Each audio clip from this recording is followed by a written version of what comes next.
Hello friends, இன்னைக்கு டேஸ்டியான 2-in-1 recipe பார்க்கலாம். நீங்கள் உங்கள் வீட்டில் சிக்கன் 65 பண்ணும்போது கொஞ்சம் சிக்கன் 65 எடுத்து வச்சுருங்க. அந்த சிக்கன் 65ல் ஒரு டேஸ்டியான சிக்கன் சில்லி எப்படி பண்ணுறது நான் சொல்கிறேன். ஃபஸ்ட்டு ஒரு கடாயில் கொஞ்சமாக எண்ணெய் விடுங்க. குட்டி குட்டியாக கட் பண்ணி வச்ச பூண்டு, இஞ்சி, நெக்ஸ்ட்டு கட் பண்ணி வச்ச ஆனியன், கேப்சிகம் போட்டு நல்லா மிக்ஸ் பண்ணுங்கள். நெக்ஸ்ட்டு கொஞ்சமாக soya sauce, tomato sauce, salt add பண்ணி நல்லா மிக்ஸ் பண்ணுங்கள். நெக்ஸ்ட் ஒரு பவுலில் கொஞ்சமாக கார்ன்ஃப்ளவரில் வாட்டர் ஆட் பண்ணி நல்லா மிக்ஸ் பண்ணி வச்சுக்கோங்க. அதையும் அதில் ஆட் பண்ணிக்கோங்க. நல்லா மிக்ஸ் பண்ணிவிட்டு கொஞ்சமாக வாட்டரை ஆட் பண்ணிக்கோங்க. இந்த ஸ்டேஜில் நம்ம சிக்கன் அதில் ஆட் பண்ணிக்கலாம். சிக்கன் ஆட் பண்ணி நல்லா மிக்ஸ் பண்ணுங்கள். மினிட்ஸ்க்கு அப்புறம் பச்சை மிளகாய் 2 கீரி ஆட் பண்ணிக்கோங்க.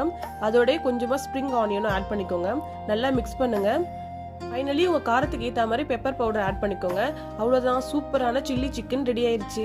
நீங்களும் உங்கள் வீட்டில் ட்ரை பண்ணி பாருங்கள். உங்களுக்கு பிடிச்சிருந்தா எனக்கு கமெண்ட் பண்ணுங்கள். இது மாதிரி டேஸ்டியான ரெசிபிக்கு என்னோட சேனலை ஃபாலோ பண்ணுங்கள். தேங்க்யூ ஃபார் வாட்சிங். இன்னொரு வீடியோவில் பார்க்கலாம். Bye bye.